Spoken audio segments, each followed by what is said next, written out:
আসসালামু আলাইকুম বন্ধুরা, আসেন আজকে কিছু বাস্তববাদী কিছু কথা আপনাদের সাথে শেয়ার করি।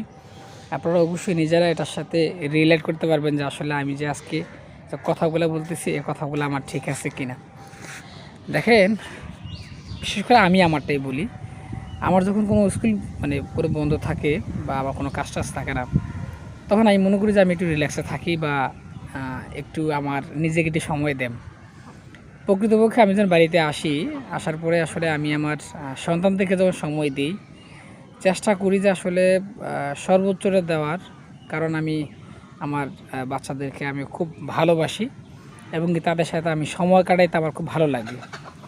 তা আমি যখন একটু মানে রিল্যাক্স থাকার চেষ্টা করি বা একটু অবসর থাকার চেষ্টা করি, তখন কিন্তু আমি অন্যদিকে একটু চিন্তা ভাবনা করার চেষ্টা করি। সেটা হলো যে আমি আমার পরিবারের দিকে তাকাই, বিশেষ করে আমার ওয়াইফ যে সংসারের জন্য খাটাখাটনি করতেছে এই বিষয়টা একটু নজরে রাখি। আমরা প্রায় সময় কিন্তু একটা অভিযোগ করে থাকি যে আসলে তোমাদের তো কোনো কাজ নেই, বউরা তো ঘরে শুধু রান্না করবা, খাইবা, এই করবা, সে করবা।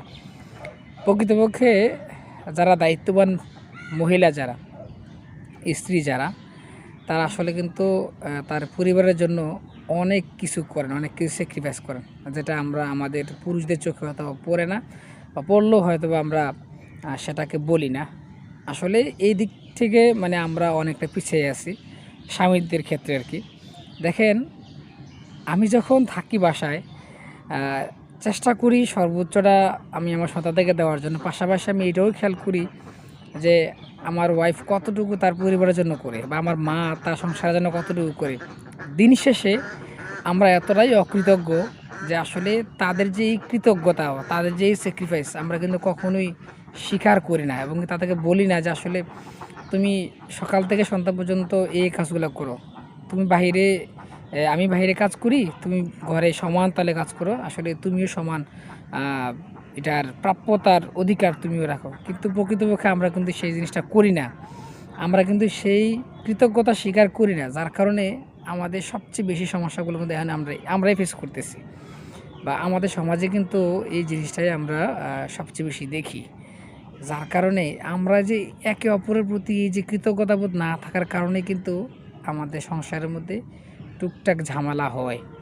আমরা আমাদের সমাজের ভিতরে এই জিনিসগুলো কিন্তু আমরা প্রায়ই দেখি যে শুধুমাত্র কৃতজ্ঞতাবোধ, আর অন্য কোনো কিছু না। আসলে সে কিন্তু বা আমি কিন্তু বা হাজব্যান্ড ওয়াইফ কিন্তু তারা বেশি কিছু চায় না। তারা এতটুকুই চায় তার পরিবারের কাছ থেকে, সে যে কাজটা করছে এই কাজটার একটা স্বীকৃতি। দেখবেন দিন শেষে বউরা অনেক কিছু করে কিন্তু তার স্বামীর কাছ থেকে সে কোনো কৃতজ্ঞতা বোধ পায় না। সে অনেক কিছু করে তার শ্বশুর শাশুড়ির কাছ থেকে কোনো কিছু পায় না। আবার ঠিক তদ্রূপ শ্বশুর শাশুড়ি অনেক কিছু করে কিন্তু তার বউয়ের কাছ থেকে বা সন্তানের কাছ থেকে কৃতজ্ঞতাটুকু পায় না। এটা কিন্তু ঠিক না। দিন শেষে কিন্তু সবাই সমান এবং দিন শেষে কিন্তু একে অপরের পরিপূরক। এই কৃতজ্ঞতাবোধ এটা যদি আমাদের ভিতরে না থাকে বা এই সংস্কৃতি যদি আমরা চালু না করি, চর্চা না করি, যে তুমি এই কাজটা করেছে, সে এই কাজটা করেছে, আমি তাকে প্রশংসা করলাম, সে এই কাজটা খারাপ করেছে, আমি তাকে একটু বুঝালাম, হ্যাঁ, তিরস্কার করলাম, এই জিনিসটুকু যদি না থাকে, তাহলে দেখবেন যে আসলে আমাদের সমাজের রন্ধ্রে রন্ধ্রে এটার এমনভাবে আকার ধারণ করবে যে এখান থেকে বের হওয়ার কোনো সুযোগ নেই।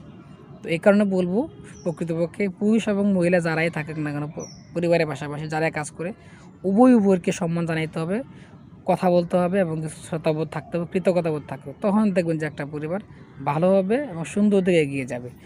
তো বন্ধুরা, এই হচ্ছে মূলত আমার কিছু কথাবার্তা। আসলে প্রকৃতপক্ষে আপনারা আপনাদের সাথে মিলিয়ে দেখেন যে আমি যে কথাগুলো বলছি আসলে আমার এই কথাগুলো ঠিক আছে কিনা, যে আসলে দিন শেষে আমরা কি এই কৃতজ্ঞতাটুকু আমাদের ওয়াইফের কাছে বা আমার মায়ের কাছে, আমার বোনের কাছে আমরা এটুকু স্বীকার করি কিনা যে আসলে তুমি কাজটা করেছো, ভালো করেছো, মন্দ করেছো। ঠিক আছে? তো বন্ধুরা, সব ভালো থাকুন, দেখা হচ্ছে পরবর্তী কোনো ভিডিওতে। আল্লাহ হাফিজ, আসসালামু আলাইকুম।